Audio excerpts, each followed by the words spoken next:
Netanagri is brought to you by Pagar Khata. Download the app now. मालिक, क्या इस बार भी लेट होगा पगार? पप्पू का, राजू का, छोटू का, सबके पगार का हिसाब करेगा तेरा मालिक मिनटों में। वो कैसे? पगार खाता के आकर्षक फीचर्स के साथ, क्योंकि स्टाफ खुश रहेगा तभी तो बिजनेस आगे बढ़ेगा। आज ही पगार खाता डाउनलोड करें। अगर आपको पता चले नेतानगरी का दूसरा विषय जुड़ा है गुजरात में हुए नगर निकाय चुनाव को लेकर, जिसमें बीजेपी को शानदार सफलता मिली। कांग्रेस लगभग ध्वस्त हो गई। आम आदमी पार्टी और एआईएमआईएम ने खाता खोला। इन सब विषयों पर बात करने के लिए हमारे साथ अहमदाबाद से जुड़ रहे हैं वरिष्ठ पत्रकार भार्गव पारीक। भार्गव भाई, बहुत बहुत स्वागत है आपका नेतानगरी में। धन्यवाद। चुनाव परिणाम देखकर यह साफ है कि जैसे 2017 के विधानसभा चुनाव में बीजेपी ने शहरी इलाकों में अपनी मजबूत पकड़ को बरकरार रख के पाटीदार अनामत आंदोलन के बावजूद सत्ता में वापसी की थी, तो उनके शहरी मोर्चे में किसी भी किस्म की दरार नहीं बल्कि और मजबूत होकर ही उभरे हैं। इसके पीछे की वजह क्या है, क्या फैक्टर्स हैं? बिखरा हुआ विपक्ष है, विजय रूपानी सरकार की लोकप्रियता है, नरेंद्र मोदी और अमित शाह की लोकप्रियता है, भाजपा का मजबूत संगठन है, प्रत्याशियों का सही चुनाव है, या इन सब फैक्टर्स का मिला जुला रूप है? जी संदीप जी, देखिए, ऐसे देखा जाए तो भाजपा का संगठन एक मुख्य विषय। दूसरी चीज जो है वो दूसरी चीज बहुत महत्वपूर्ण है। अब तक गुजरात के अंदर 2 ही पार्टी चुनाव लड़ रही थी। इस बार 4 पार्टी के द्वारा चुनाव हुआ, जिसमें एआईएम के है, आप पार्टी है और आप पार्टी है, और बीजेपी और कांग्रेस। तो जो आप और ओवैसी की पार्टी है, दोनों ने जो वोट शेयर जो सबसे ज्यादा वोट शेयर था, वो वोट शेयर यहाँ कांग्रेस का खींचा हुआ है। नंबर 2 की है इस बार शहरी इलाकों के अंदर, फिर भी बीजेपी का वोट शेयर उतना ही रहा है और जो होना चाहिए था कांग्रेस का। और पिछले 3 चुनाव को अगर देखा जाए तो पिछले 3 चुनाव के जो आंकड़े हैं उसमें 3.5 से 7.5% वोटिंग शेयर है वो, और वो डाइवर्ट हुआ है ओवैसी। तो ये कह सकते हैं कि आप और ओवैसी के चलते वो बीजेपी का जो कमिटेड वोट बैंक थी, वो कमिटेड वोट बैंक तो वही गई है, लेकिन जो कांग्रेस की जो floating vote bank committed vote bank थी, उसके अंदर बड़ी सेंध लगी है। भार्गव भाई, कांग्रेस की यहां पर स्ट्रेटजी पूरी तरह से फ्लॉप दिख रही थी। पहले 2017 के चुनाव तक कांग्रेस अल्पेश, जिग्नेश और हार्दिक को बैक कर रही थी। शक्ति सिंह गोहिल और भरत सोलंकी, उन सब की भी अपनी पॉलिटिक्स चल रही थी। तब अहमद पटेल भी बने हुए थे। लेकिन अब हम देख रहे हैं कि पार्टी में कार्यकारी अध्यक्ष हार्दिक पटेल को बना दिया गया है। सूरत में कांग्रेस की छीछा लेदर हो गई है। क्या कांग्रेस के पास आज की तारीख में कोई नेता या कोई विजन नजर आता है जिसमें वो बीजेपी के चैलेंजर के तौर पर उभर सकें, या जैसी बाकी ज्यादातर उत्तर भारतीय राज्यों में हालत है, खासतौर पर यूपी और बिहार में, कांग्रेस गुजरात में भी अपनी जमीन तेजी से खोती जा रही है, वैसा कुछ है क्या? बिल्कुल मत हूं, क्योंकि यहाँ पे जिस तरह से जिग्नेश मेवाणी, हार्दिक पटेल और अल्पेश ठाकुर की जो एक तिकड़ी, जो आंदोलनकारी और बदलाव लाने वाली यूथ की तिकड़ी बनी हुई थी, वो तिकड़ी अब निखर गई है। उसमें से अल्पेश बीजेपी में ज्वाइन कर लिया है, हार्दिक पार्टी के लिए वहां पे लेके आए। लेकिन इस बार जिस तरह से आपकी एंट्री हुई है सूरत के अंदर, जो सूरत एक गढ़ माना जाता था बीजेपी का, तो वहां पे ये सोच के सूरत के अंदर हार्दिक को भी प्रमोट किया गया था, स्टार प्रचारक के तौर पे वहां पे हार्दिक को रखा गया था, लेकिन वो फ्लॉप गया है। और जो पास की जो टीम थी, पटेल आंदोलन वाली जो टीम थी, वो बिखरी हुई है, जो हार्दिक के साथ नहीं है। और जिन लोगों ने, यही टीम ने सूरत के अंदर आपको मदद की, जिसके चलते आपका झाड़ू जो है वो कांग्रेस को साफ कर गया। वहां पे एक भी सीट लाने पड़ी। हालत ऐसी हालत 92 के बाद के जो इलेक्शन हुए थे, तो सूरत के अंदर सिर्फ एक ही सीट अर्बन के अंदर आई थी, और इस बार तो 0 पे है। तो ये रिकॉर्ड भी इस बार कांग्रेस का बिखर गया। नंबर 2 कि सोलंकी, जो जैसे भरत सिंह सोलंकी की आपने बात की, तो सोलंकी फैमिली का ओबीसी के अंदर काफी कुछ अच्छा प्रभाव था। उससे पहले गढ़वी फैमिली थे, और गढ़वी और सोलंकी फैमिली, जो बीच में गढ़वी और उनके बेटे दोनों का निधन हो गया।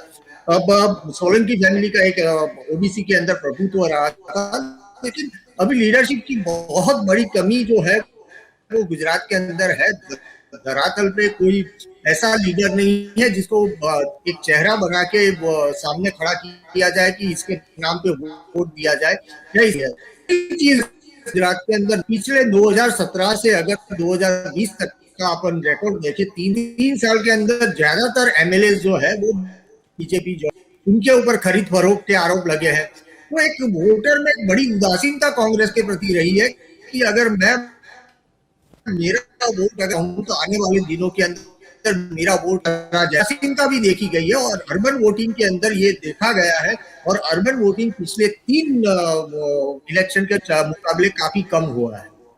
जी भार्गव भाई, ये बताइए कि क्या गुजरात में जो एक हम दो ध्रुवीय पॉलिटिक्स देख रहे हैं पिछले कई दशक से, जिसमें थोड़ा सा तब्दीली आई थी जब हमने देखा था कि चिमन भाई के नेतृत्व में एक सोशलिस्ट ब्लॉक कह लीजिए या जनता दल ब्लॉक कह लीजिए कुछ समय के लिए था, लेकिन अब हम फिर से एक थर्ड फ्रंट का उभार देख रहे हैं। चाहे छोटू भाई वसावा की पार्टी हो जो ट्राइबल्स की बात करती है, MIM अब दाखिल हो रही है और अरविंद केजरीवाल को लग रहा है कि गुजरात उनके लिए दिल्ली के बाद अगला पंजाब हो सकता है। क्या इस बात की कोई संभावना है?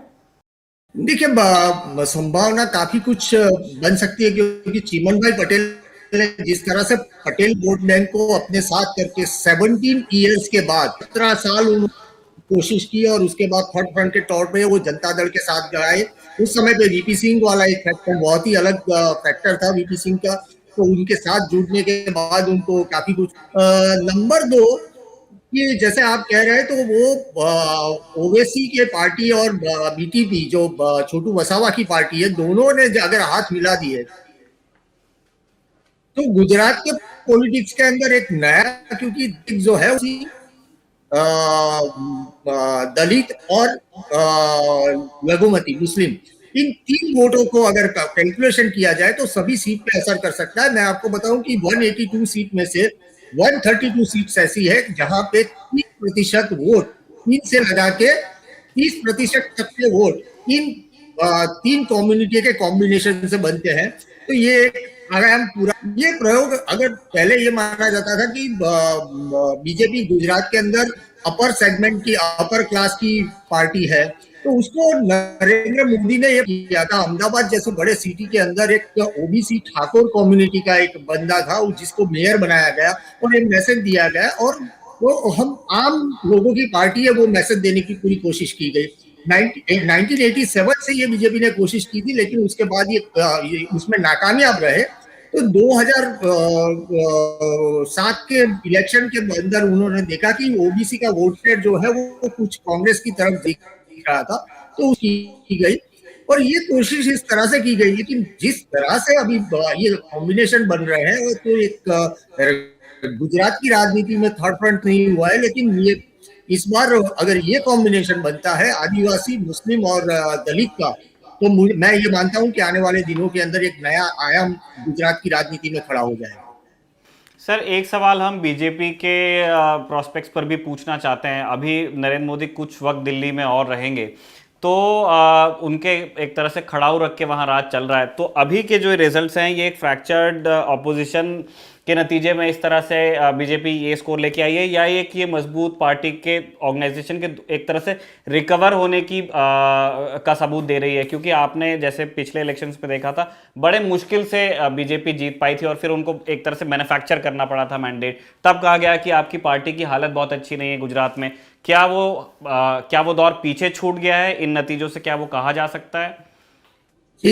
बिल्कुल। उसके आपको जरा बताना चाहूंगा कि ये जो जिस तरह से विधानसभा का इलेक्शन आता है उससे पहले, उसके 2 साल पहले एक ये महानगर पालिका, जिला पंचायत, तालुका पंचायत और गुजरात के अंदर होता है, जिसे मिनी विधानसभा कहता हूं जिसको, क्योंकि उसके ऊपर से रूप पता चलता है कि रूप कौन सा रहेगा। साल के समय म्युनिसिपल कॉर्पोरेशन, तालुका पंचायत और ग्राम पंचायत के इलेक्शन में हार हुई थी, तो उसी के चलते नरेंद्र मोदी को वहां पे बिठाया गया था। इसी तरह से दूसरी बार कुर्सी जो गई है तो वो कुर्सी गई थी आनंदीबेन पटेल की 2015 के रिजल्ट के बाद। अलबत्त उन्होंने अर्बन एरियाज को पकड़ के रखा था, अर्बन एरियाज में काफी उनकी पकड़ अच्छी रही थी बीजेपी की। पर इस बार अगर देखा जाए तो कम वोटिंग हुआ है, तो वो महंगाई और कोरोना दोनों एक फैक्टर है कि, और तीसरा उदासीनता जो देखने को मिल रही है मतदाता में, तो ये अर्बन फैक्टर को फिर से एक बार भुनाने की कोशिश करनी पड़ेगी, क्योंकि रूरल के अंदर ये कोशिश कर रहे हैं और रूरल के अंदर 17% जो जिला पंचायत है वो अभी बीजेपी के पास आने की संभावना इसलिए है क्योंकि वहां पे अभी अनकॉन्टेस्टेड विन बीजेपी की हो गई है ऑलरेडी। तो ये एक बहुत ही बड़ा आयाम है कि अगर ये ओवैसी की पार्टी आप और बीटीपी 3 अगर मिल जाते हैं तो बीजेपी को बड़ा फायदा हो सकता है, जो 2017 से भी ज्यादा अच्छा फायदा मिल सकता है। भार्गव भाई, मेरा आखिरी सवाल है आपसे और ये सवाल दो हिस्सों में बटा हुआ है। पहला ये कि दिल्ली में बैठे कई पॉलिटिकल ऑब्जर्वर्स को लगता है कि विजय रूपानी अपने आप को उतना असर्ट नहीं कर पाते हैं। अगर विजय रूपानी के चेहरे पर चुनाव लड़ा जाए तो शायद बीजेपी के लिए मुश्किल हो, वो उस तरह से पॉपुलर नहीं है, उसके आसपास भी नहीं जिस तरह से नरेंद्र मोदी थे, लेकिन उनको अमित शाह की बैकिंग है। और इसी से जुड़ा दूसरा सवाल है कि जो बीजेपी की पटेल लॉबी है उनका अगला मूव क्या होगा। नितिन पटेल को लेकर बहुत सारी बातें हुई, फिर डिप्टी सीएम बनाया गया, सब हुआ कि जो अपोजिशन का एक पटेल मोबिलाइजेशन है उसको काउंटर करने के लिए बीजेपी की क्या स्ट्रेटजी दिखती है। मैं इन दो बिंदुओं पर आपकी राय जानना चाहता हूं। बिल्कुल, जैसे आपने कहा कि मैं आपकी पूरी बात से सहमत हूं कि विजय रूपानी का वो ऑरा नहीं खड़ा हो पाया है गुजरात के अंदर, ये बात बिल्कुल सही है। और विजय ये है कि जिस फेस के ऊपर आगे चुनाव जीत पाए, और ये 2017 के अंदर जिस तरह से बहुत ही कम बहुमत के साथ बीजेपी यहाँ पे बैठा था, तब ये पूरी चीज का ठिकरा आनंदीबेन पटेल के सौंपा गया था कि भाई उन्होंने उनके टाइम पे ये परिस्थिति हुई जिसके चलते ये हालत हुई है। हालांकि इस बार के चुनाव में जो जिस तरह से मतदाता ने उदासीनता दिखाई है, ये सभी को इतने एग्रेसिवली वो मार्केट नहीं कर पा रहे हैं, वो एक बात साफ है।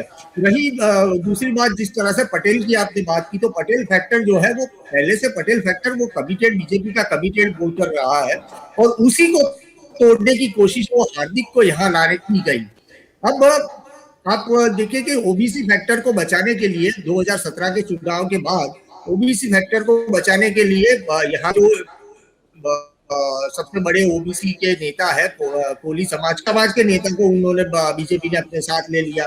पटेल समाज के कुछ नेताओं को अपने साथ ले लिया है जो कांग्रेस के चुन के आए थे, पाटीदार आंदोलन के बाद चुन के आए थे, जो ध्रुवीकरण का जो हुआ, तो उनको वो फिर से वापस बीजेपी में लेके आए। और इस बार वो जो पटेल फैक्टर है, जैसे मैंने आपको सूरत में बताया कि सूरत को ये पटेल फैक्टर ने ही, पास वाले पटेल फैक्टर ने ही मदद की है, वरना 2017 का जो चुनाव था वो सूरत के चलते ही 99 सीट बीजेपी की आई थी, वरना वो सीट कम आती तो बीजेपी के लिए मुश्किलें बहुत बढ़ जाती। वो आपके तो ये कहीं ना कहीं पटेल जो फैक्टर है वो सूरत के अंदर उसका प्रभाव देखने को मिल रहा है। और यहाँ पे जो गुजरात के अंदर, गुजरात के और इलाके के अंदर जो पटेल फैक्टर है 72 सीट पे प्रभावी है, तो वो फैक्टर अगर आपके साथ जुड़ता है तो वोट तोड़ने की काफी कोशिश करेगा। भार्गव भाई, आप हमारे साथ पूरी बातचीत में जुड़े, बहुत बहुत शुक्रिया। अपने स्वास्थ्य का खूब ध्यान रखिए। Thank you so much. Nikhil, आप गौर करिए, मुझे हमेशा से ये बड़ा दिलचस्प रहा है कि महाराष्ट्र के नॉर्थ में आप देखेंगे तो दो बड़े नेबरिंग स्टेट हैं, एमपी और गुजरात। आरएसएस सबसे पहले यहाँ पर पहुँचती है ना। अलग अलग शब्द चलते हैं पॉलिटिकल साइंस में, हिंदुत्व की प्रयोगशाला वगैरह वगैरह। गुजरात के अंदर एक हिंदू नेशनलिज्म को लेकर एक आप जागरूकता का भाव कह लीजिए, या एक सेंस ऑफ बिलोंगिंग या सेंस ऑफ विक्टिमहुड, वो सारी चीज़ें थीं। सोमनाथ मंदिर की वजह से आप कन्हैया लाल माणिकलाल मुंशी की राइटिंग्स देखेंगे जिसका बहुत प्रभाव है नरेंद्र मोदी, अमित शाह, इन सब पर। तो वो एक मानसिकता है जो वहाँ पर खूब काम करती है। 2002 के दंगों की बहुत बात होती है, लेकिन अहमदाबाद में सांप्रदायिक दंगों का एक बड़ा इतिहास रहा है, यही कहने वाला चोरेबाजी का, इन सब का। और कई भाजपा समर्थक कहते हैं कि आपने 2002 के बाद क्या किसी दंगे के बारे में सुना, ये उनका आर्ग्यूमेंट होता है, जिस पर आप बात कर सकते हैं बहुत। लेकिन एक जो काउंटर पोलराइजेशन, आप वहाँ पर कभी भी बीजेपी की स्ट्रेटजी देखें तो कभी मियां मुशर्रफ, ये जो पूरा पाकिस्तान वाला नैरेटिव है जो बाद में गिरिराज सिंह समेत कई नेताओं ने इस्तेमाल करना शुरू किया, पाकिस्तान चले जाओ, इसकी शुरुआत गुजरात से हुई थी, क्योंकि नेबरिंग स्टेट या आप यहाँ क्या करोगे तो कराची में क्या धमक सुनाई देगी रन के उस पार, ये सब है। लेकिन आरएसएस लगातार अपने आप को वहाँ पे बहुत अलग अलग ढंग से स्ट्रेंथन करता रहा है। जो अलग अलग जातीय समूहों के मंदिर हैं, अस्पताल हैं, वहाँ पे सब जगह पे है। और ये बड़ा दिलचस्प है कि कांग्रेस ने पटेलों को अपने खिलाफ कर लिया था, फिर बीजेपी ने उनको कैप्चर किया, और 2017 का चुनाव एक वो बड़ा लिटमस टेस्ट था कि जो सबसे डोमिनेंट कम्युनिटी वो आपके विरोध में है, बिल्कुल, खासतौर पे उसके नौजवान। बुजुर्ग उतने नहीं थे क्योंकि उन्होंने माधव सिंह सोलंकी का राज देखा था जिसमें उनको मार्जिनलाइज कर दिया गया था, तो वो एक बड़ा लिटमस टेस्ट था। अभी ये बात जैसी भार्गव जी ने कही दुरुस्त है कि विजय रूपानी की अपनी पॉलिटिकल करेंसी नहीं है, लेकिन चैलेंजर कौन है। कई बार क्या होता है, आपकी टीम उतनी अच्छी नहीं जितनी पहले थी, लेकिन सामने वाली टीम ज़्यादा कमज़ोर है, ज़्यादा बिखरी है, या कई क्लेमेंट दिख रहे हैं। तो ये एक मुझे लगता है कि as of now BJP is super strong. मतलब सौराष्ट्र वाले इलाके में पिछली बार उन्होंने डेंट खाया था विधानसभा चुनाव में, लेकिन अभी फिलहाल लग रहा है कि उन्होंने अपने टर्फ को रीगेन कर लिया है। और देखिए इसका सिंबॉलिक इफेक्ट भी होता है, ये अपोजिशन भी समझता है। एग्जैक्टली और वो इसीलिए वो इतना पर्सनल लड़ाई होती है, क्योंकि बीजेपी एक वो मतलब गुजरात माफ़ कीजिए, उसके लिए जो नेशनल पॉलिटिक्स में बीजेपी जहाँ है उसके लिए वो एक आइडियोलॉजिकल होम है, वो नागपुर नहीं है अभी, है ना। और एक चीज़ बस उसमें आपने गुजरात ज़रूर रहा होगा, लेकिन एमपी में ना जहाँ आरएसएस का एक उदय होता है, या बहुत बहुत पुराने लीडर्स आप देखेंगे ना, बिल्कुल जनसंघ के टाइम से, तो वो आपको एमपी में मिलेंगे मध्य भारत में, इंदौर मालवा उस साइड में, और नागपुर है आपका बिल्कुल इधर। तो ये एक मतलब अगर जिसको कहते हैं ना कि अगर वो रूल ऑफ प्रॉक्सिमिटी वाली चीज़ अगर रही होगी तो फिर एमपी के ईस्ट में महाकौशल साइड होना चाहिए था, जबकि नहीं दिखता आपको। इसमें दूसरी चीज़ ये होती है कि आप बिल्कुल आरएसएस का और बीजेपी का, इसमें विद्वान जो पॉलिटिकल साइंटिस्ट हैं ज़्यादा, जहाँ जहाँ पे वर्णिक कम्युनिटी थी वहाँ सबसे पहले कि आप समाज का काम कर रहे हैं, नहीं ये सत्य है। देखिए ये जो एक मिथ बना था, हर मिथ के पीछे कुछ हकीकत तो होती है ना, कि ठाकुर ब्राह्मण बनिया की पार्टी या ब्राह्मण बनिया की पार्टी वाला जो मिथ बना था, और उसमें भी सबसे पहला मिथ की बनिया की पार्टी, मतलब कोई उसमें गलती नहीं है भाई। जो शुरुआत में जुड़े लोग तो आप एक ग्रुप से एसोसिएट करते हो, फिर आप बसपा के लिए, सपा के लिए, सबके लिए इस तरह की चीज़ चलती है, लेकिन उन्होंने कंटिन्यूसली अपने बेस को बढ़ाया। जब गोविंदाचार्य को 87 में लाया गया था आडवाणी के राष्ट्रीय अध्यक्ष बनने के बाद 86-87 में, तो वो काम ही यही था कि आप सोशल इंजीनियरिंग, आप ओबीसी को कितना रिप्रेजेंटेशन दे रहे हैं, दलित समाज को कितना दे रहे हैं, इस चीज़ पे बहुत बात हुई थी। तो आपके महाकौशल में वो चीज़ नहीं थी जो आपकी यहाँ पे दिखती है, बिजनेस सेंटर, और एक जो एक कंटिन्यूटी लाइन बनती है। देखो यहाँ पे इनका असर बढ़ा पंजाब से लेकर दिल्ली वाले इलाके में because of the partition. Delhi में बीजेपी बहुत मजबूत थी, है ना, आडवाणी यहाँ पर चेयरमैन बनते हैं नगर पालिका परिषद के, और वो क्रमशः मजबूत रहती है बीजेपी। उसके बाद आपके मध्य भारत में वो चीज़ दिखती है, क्योंकि 77 में जब दावेदारी की बात आती है तो बीजेपी यूपी छोड़ देती है, बिहार छोड़ देती है, एमपी, राजस्थान, हिमाचल लेती है ना, और वो आपकी पट्टी फिर मुंबई तक जाती है, जो वो वणिक बेस की बात है। और नागपुर से अगर आप ऊपर नीचे देखोगे तो उसकी गुंजाइश नहीं दिखती है, इसलिए थोड़ा वक्त लगा। हाँ, वो शेयर क्रॉपर्स हैं, या वो आदिवासी हैं, या वो मतलब मार्जिनल एग्जिस्टेंस है, वो ट्रेडिंग कम्युनिटीज बसती नहीं है वहाँ पे नागपुर के नॉर्थ साउथ में, मतलब उसकी इमीडिएट पेरिफेरी में है नहीं ज़्यादा। देखिए आप नागपुर की बात कर रहे हैं तो सबसे, नागपुर तो अपने आप में बहुत चीज़ों की बिलोंगिंग का शहर था। वहीं पे बाबा साहब अम्बेडकर धर्म परिवर्तन करते हैं, वहीं पे कांग्रेस अपने गढ़ को बचाने की कोशिश करती है। सेंट्रल प्रोविंस की शायद जो सेंट्रल होता है वो राजधानी भी वहीं थी, तो रविशंकर शुक्ला की पूरी पॉलिटिक्स वहीं संचालित होती है, और बाद में डीपी मिश्रा की, और वहीं से आरएसएस निकलता है।